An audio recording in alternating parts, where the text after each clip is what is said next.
Full transparency.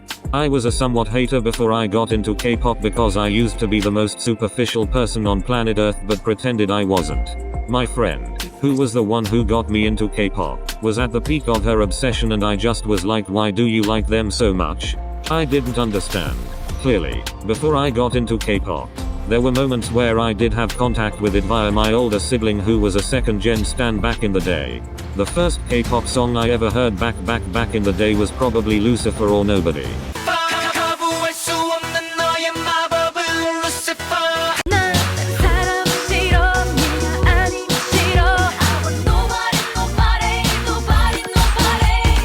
Those songs are just classics and at the time, I had no idea the impact they had on the industry as a whole. Anyways, we get to around the beginning of 2018. I remember cause it was the Easter holiday where a very integral shift in my life would begin. My friend had suggested we watch a video and little did she know that after that, everything would go full tilt.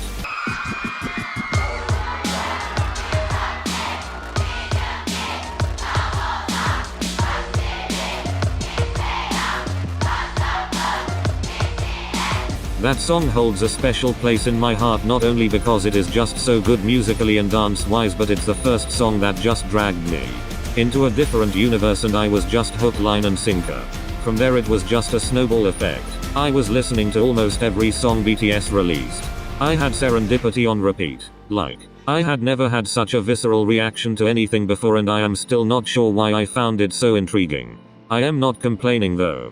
I think it was just the diversity in sounds and dancing and rap verses which I am still so fascinated by, like how the fuck does one rap?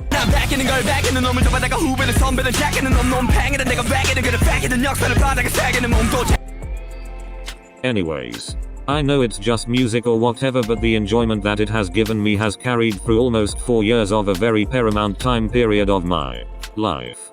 It has also educated me on so much, like 1. Mental health. 2. Discrimination within the Asian community itself. 3. Cultural appropriation. 4. Much more. I just listed the ones off the top of my head. All of these still being core problems that the industry has weaved into itself and need to be discussed more in order to elicit any sort of change.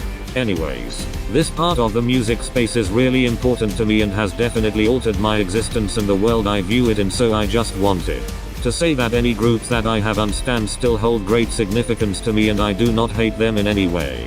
Enough rambling. Let's get into it.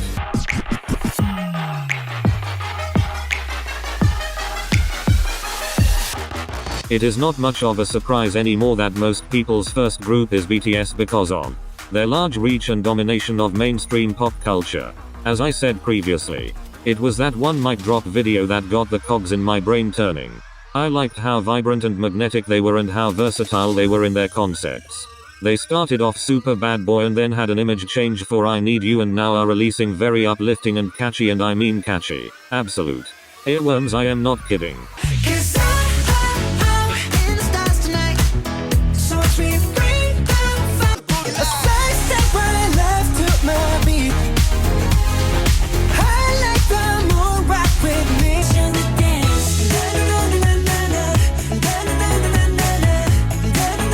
Sometimes in the shower they just pop up in my brain and just stay there and not pay rent. Every member has a role in the group and I could not see a universe where one of them is expendable.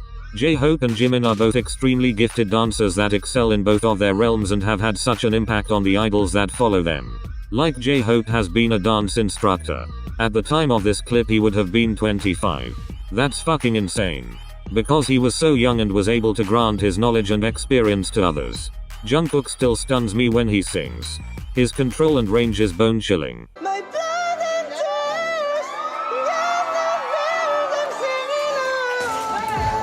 His voice is also very distinct and has definitely solidified himself as a consistent and accomplished vocalist. RM has mastered the art of producing for the group and has featured in one of my favorite songs fucking ever.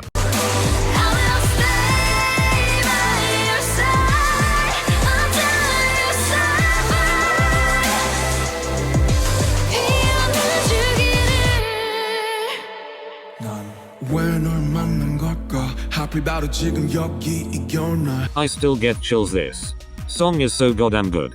I also think they are very funny and entertaining in their non-performing contents, which led to how I thought my first bias was Jin. This was when I thought as a fan, I needed to have a bias, which I quickly realized that I do not. No offense to Jin. I love him, but I had no real connection with him in terms of a parasocial relationship. And then, Yoongi.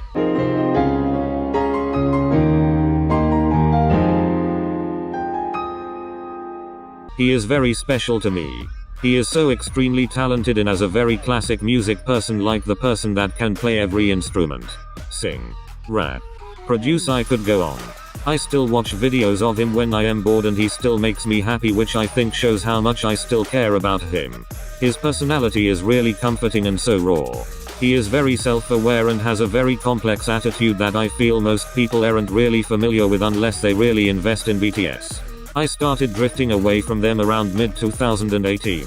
Just because I was now discovering new groups and realizing that there was so much more variety than just this one group that I love. I wouldn't say I have become bored of what they now put out. I just feel less motivated to be invested in them like I was before. I enjoy watching them achieve so much over these past few years. A fucking Grammy nomination, are you serious? That's fucking mad, and I am a casual listener of their newer releases as well.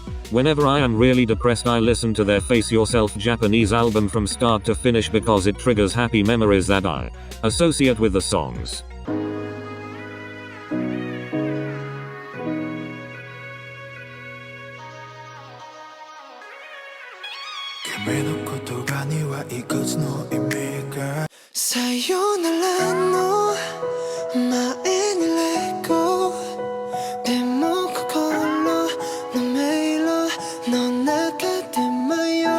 I will always support them and feel grateful for them introducing me into this space.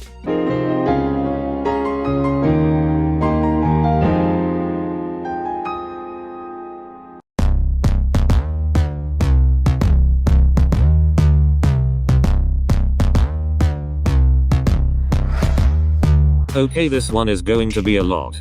The starting point was when I came across the Black on Black MV and I thought this is going to be the next one. The performance and MV were just top tier and it was one of those videos that I just could not stop watching.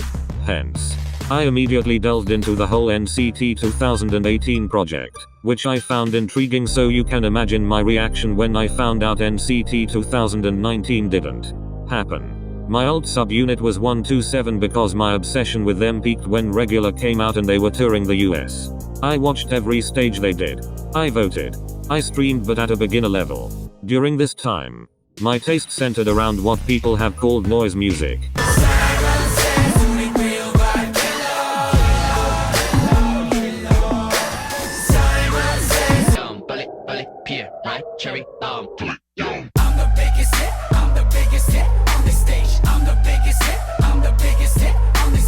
I still like some songs that do fit under this category, but I have definitely diverged a little bit. This development happened at the recession of the NCT 127 stan period. Consequently, I quickly moved on to Ulting Dream because I found out that I preferred their music style more and they had a more consistent and polished concept in my opinion. I also was slightly disappointed with Regular and the way it was promoted, so that also may be why. I was obsessed with Go, so I was pumped when We Go Up was being released. I was a little dissatisfied with the comeback, but I supported them nonetheless. Each comeback they have had since has been superb and of the highest quality. From their choreographies to the title tracks. And the B-sides. Listen, all the young girl. No. 아니야, every time we hungry, right? 울타리 올라다 area. 너는 짐을 가라고 하지마. 우리 숙소기 더 어울려. 한 번쯤은 스친 것 같아. 기억은 나지 않는데. 그렇다니 그런가 보네. 그런가 봐, no. 딱한 번 지나친 백발을 새로운 거 없이 지루해. Dripping love, dripping love. 네 맘에 tap 깊이 더. 처음엔 가볍게 잠시라도 가득히 넘치게. That is dripping love. They just never miss and I respect them for it. The Dream subunit is probably the one I have been committed to until now. I may not be as invested as I was during We Go Up era, but whenever they have a comeback I do stream when I can. Now for the Wavy situation. As a Thai person, I wanted to stan Wavy so bad because I gotta support my country. I was really anticipating their debut because the teasers looked really promising, but SM never miss when it comes to film work. I couldn't fully invest in them because of so many reasons. 1. The way they promoted their debut was with a reused song. I could see what SM were trying to do with trying to gain international reach, but it just didn't sit right with me knowing that the boys were entering the industry as a new group with a song that had already been released only months before. Furthermore, around their official debut with Takeoff there were only like 2 stages, which I was majorly pissed about because it's my favorite title track.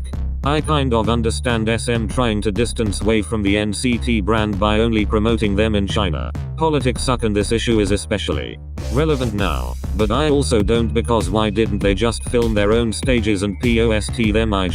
Okay, calm down. 2.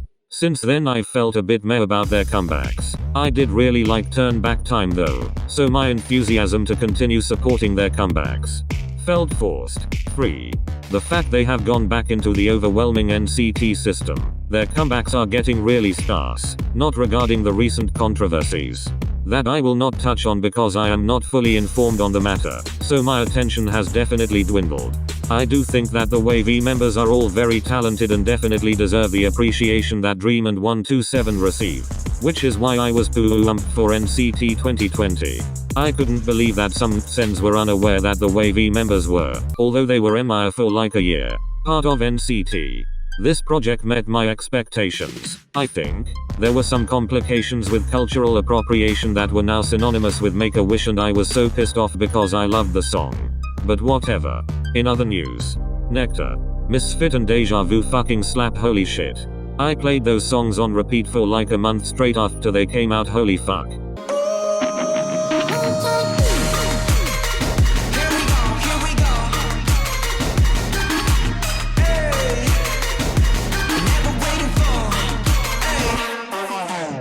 Okay, now, since then I haven't really gone back into the NCT sphere except for Dream's hot sauce promotions. My reasonings are similar to BTS. I just drifted away from having interest in their work. Their music and performances still remain of the highest of quality and I download the B-sides I enjoy. However, there were many other factors that were just glaringly problematic to me and just didn't sit right in my stomach. The cultural appropriation that was not acknowledged, the messy organization of NCT members' status. Fuck SM for like you look me dead in the eye and tell me that Shotaro had no promotion throughout the rest of 2020 after his debut. The awkward tension between NCT 2020 members.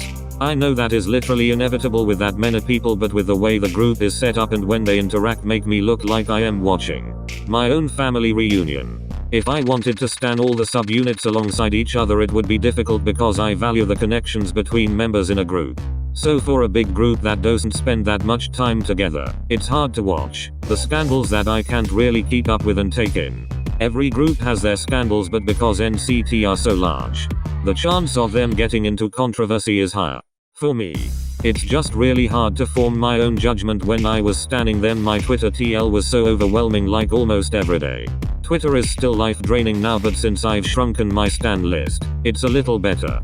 In my opinion, SM house some of the most talented artists and NCT are definitely a great example of that. Additionally, I don't regret stanning them at all. I would just now prefer to watch them from afar. That is trippin'.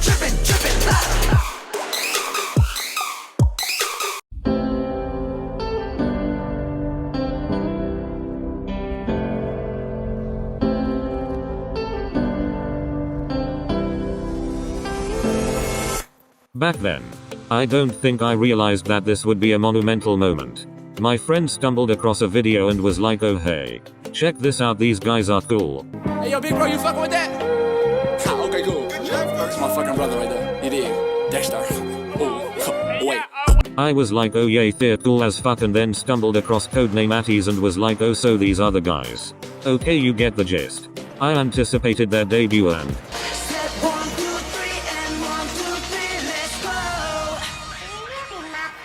I was not dissatisfied. Holy fuck, this song is laced with something, honey. I am not exaggerating when I say that when this song came out and all the stages were released, I clearly remember lying down on the floor of my dorm and binge-ing all the stages back to back with no breaks. What drove me through it was the stage presence they just exude. Their vocals and dancing didn't surprise me because I watched the reality show, but what hooked me was how they dominated the stage. And I want to give the spotlight to the performance of a particular short king, which was what pushed me over the edge of a cliff that I was inevitable to fall into. This man single-handedly said, "I am going to make you stay, you are not going anywhere." I'll admit it was the cropped red jacket and that stupid smirk. All the members did so well throughout their debut era, but for me Hongjoong really said all eyes on me in the center of the ring. I could make a whole video separate to this one that delves into how ATEEZ have impacted my life, because they are the group that I have held hands with for the longest, and I am pretty sure that's not gonna stop. I seek comfort in them doing, well, anything. Here comes the boy. Hello.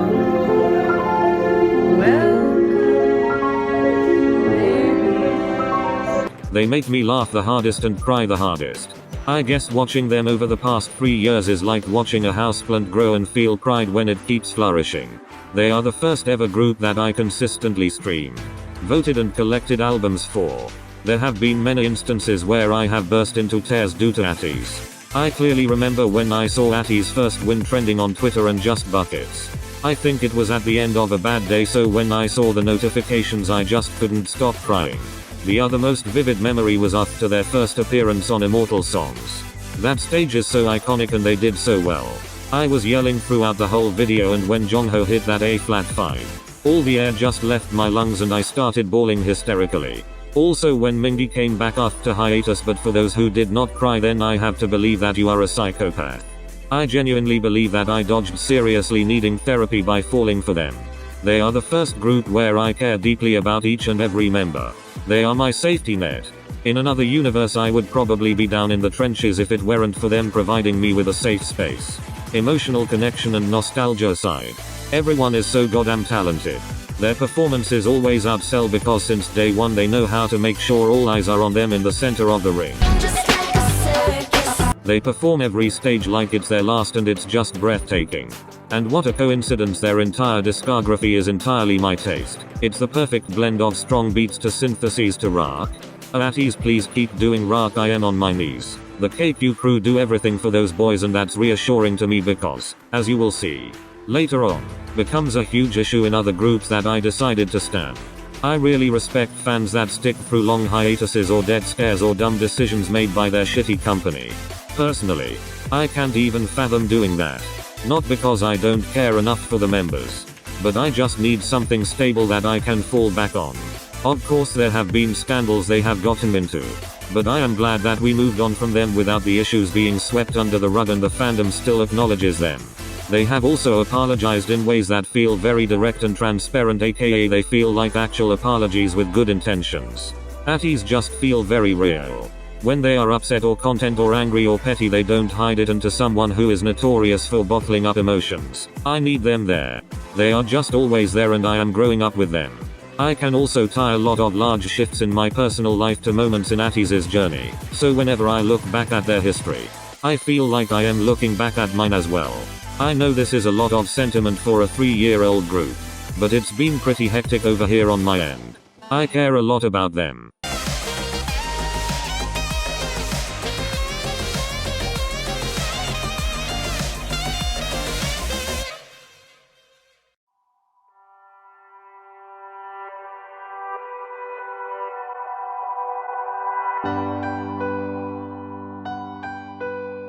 I know this doesn't count as pop because they are a band, but I remember I listened to their whole discography one night, until 2 AM whilst doing GCSE art. Their sound is very distinct and hardly strays away from it, but every track they have released is a masterpiece.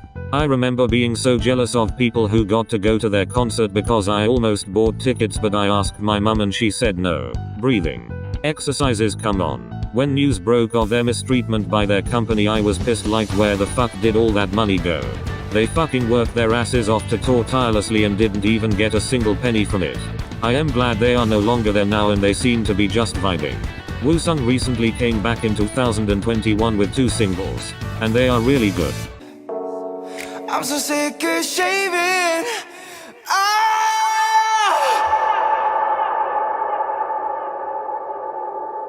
Lazy.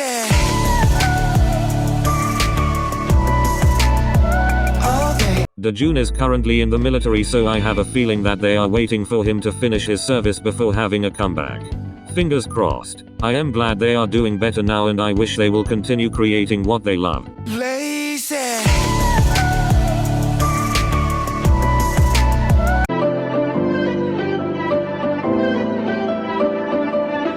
Your Honor, this was the culprit.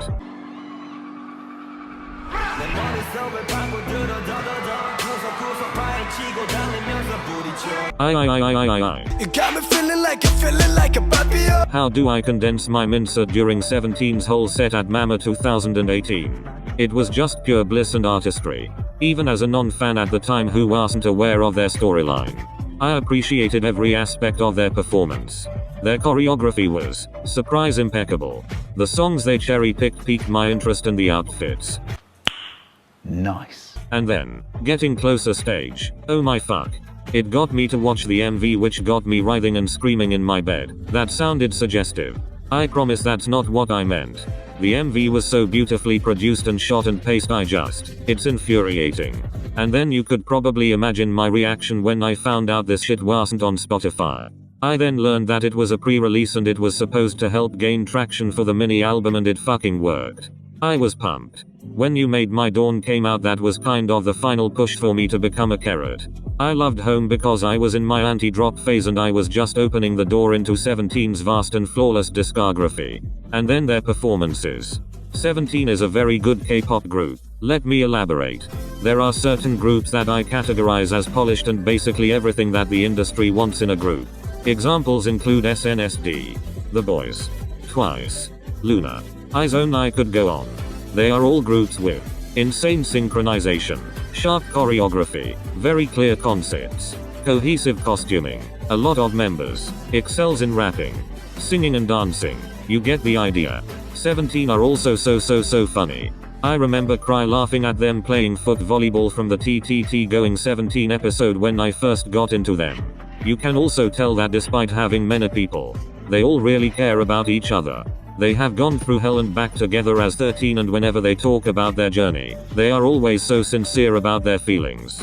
Their integrity and humor is what kept me to keep following them for about a year and a half. I drifted away from them around the 20th of July 20, and I must be honest, it was because I was already kind of losing interest in them. The final blow was the 17's Got Talent Going 17 episode. I won't get into it, but you can search it up if you would like.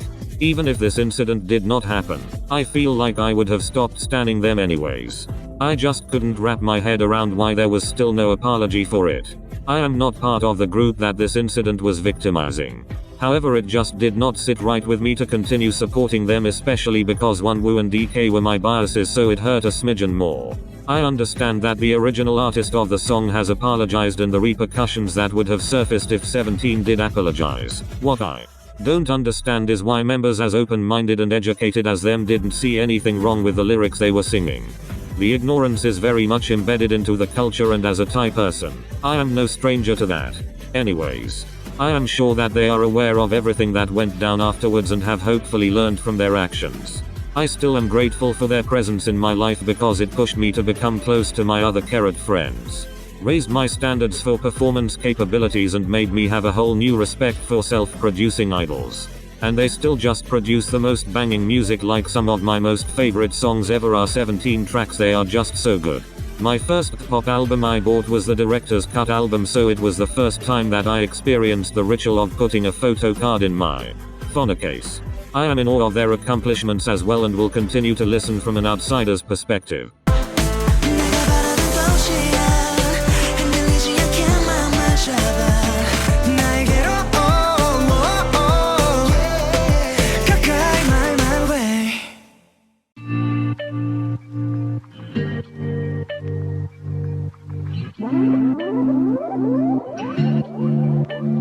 I am not going to lie, this period was relatively short because I became really obsessed with one era and every comeback that Came after did not really fit my taste. It was Bloom Bloom, okay, can you blame me? I watched the Mi Countdown stage and fell headfirst into loving them. I could write a 10-page essay on how much I loved this era. It was the cute ass styling, the cute ass hair colors, the cute ass choreography, and the fucking earworm of a song. I was going around lessons with that song running on a hamster wheel in my head. Inevitably, I quickly learned about the members and refreshed my information on who Kevin was because he was everywhere. I fell out of this phase around Tattoo era because I guess I didn't really connect with the members personality wise, and like I said, their songs didn't really click with me anymore. But I still think to this day that they are such a good group. For an about 4-year-old group, they are so refined in all aspects, whether that is vocals, rap, dance, etc. I still support them as a casual listener and always enjoy every single one of their stages.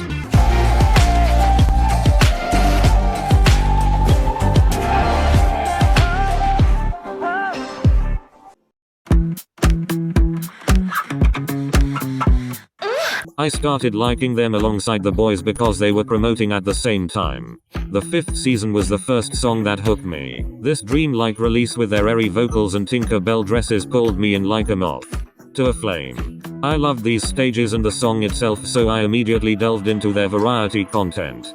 I also stayed because of this girl in particular, because I was like, oh wow, hey, are you single? And her vocals and dancing ability are just nice. This period of liking them had peaks and valleys because they are a huge group domestically, so their comebacks are less frequent than other groups I followed. I naturally anticipated the non-stop comeback and I was not disappointed. I then quickly found out the relatively problematic past that they have, and personally I couldn't in good faith support them without thinking about it again. Just didn't sit right with me. It's unfortunate because they have an amazing discography, vocals and aesthetics that I like. I know all the girls are super talented and a lot of idols look up to them. Furthermore, I do still listen to some of their tracks, but I no longer support them at the same intensity as I did at the beginning.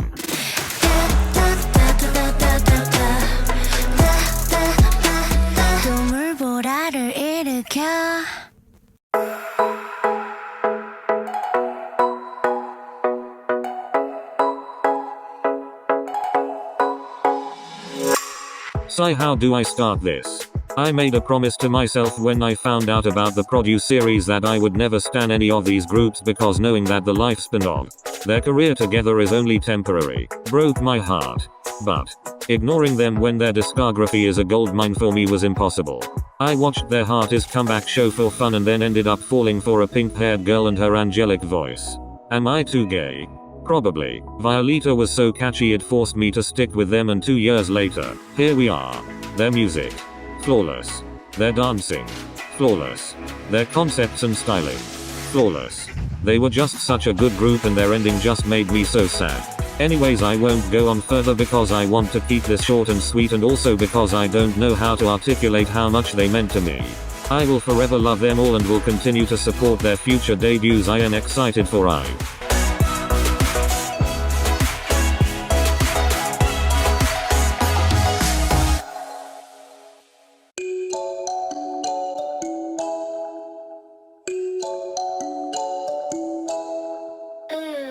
I am also very much aware that this doesn't count as a group, but I couldn't care less.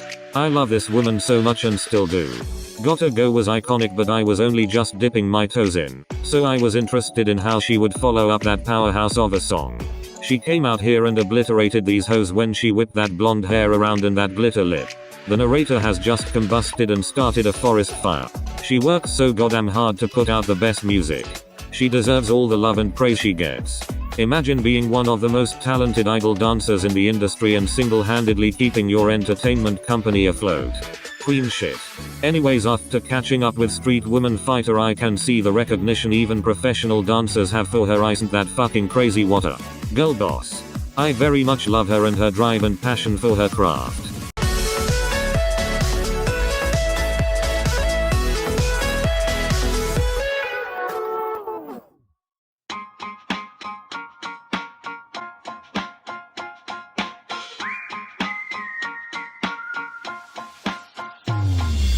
I had obviously already have been bopping to the icons that are the Twice title tracks, but I only started properly following them after the Feel Special album because it changed my life and dominated my Spotify listens when it came out. My dorm mate and I would just blast this at full volume and dance our little asses off. Like I said before, they are so polished and perfect in terms of their performances, I just watch in awe. I stand them in a way where I keep up with every comeback because they are all great. But I admit I don't really indulge in their variety content merely because of personality differences. I love their music and performances so much and will continue to do so as they dominate the domestic and international scene.